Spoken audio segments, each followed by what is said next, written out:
Hello' মৰমৰ বন্ধু বান্ধৱীসকল, জয় online চেনেললৈ আপোনালোকক স্বাগতম জনাইছোঁ। অসম চৰকাৰৰ স্বাস্থ্য বিভাগৰ গ্ৰেড 4 এক্সাম কেতিয়া হ'ব এইটো ভিডিঅ'ত সবিশেষ মুখ্যমন্ত্ৰী মহোদয়ে কি কৈছে এইটো ভিডিঅ'ত আপোনালোক চাই যোৱা।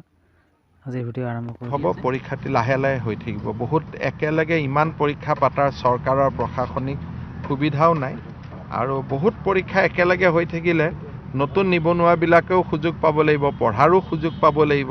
ACS পঢ়ি শেষ কৰিছে, আকৌ স্বাস্থ্য বিভাগ পঢ়িব, অলপ গেপে আমি কৰি যাম। অলপ সময় লাগিব। সময় কেতিয়া লাগে মই নাজানো, এইবিলাকতো বিভাগীয় মন্ত্ৰীয়ে ক'ব, কিন্তু মোৰ দৃষ্টিত যে আমি গোটেইখিনি এটা নিৰ্দিষ্ট পৰিকল্পনা দি মুখ্যমন্ত্ৰী মহোদয়ে এই ভিডিঅ'ত কি ক'লে আপোনালোক সেইটো ভিডিঅ'ত জনালে, আৰু কেতিয়া হ'ব সঠিক ডেট দিয়া নাই এতিয়ালৈকে।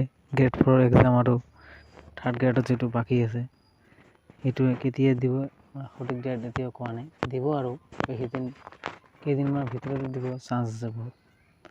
আৰু জয় অনলাইন চেনেল যদি ছাবস্ক্ৰাইব কৰা নাই প্লিজ ছাবস্ক্ৰাইব কৰিব আৰু লাইক কৰিব। আজিৰ ভিডিঅ' ইমানেই। থেংক ইউ ছ' মাছ, ধন্যবাদ।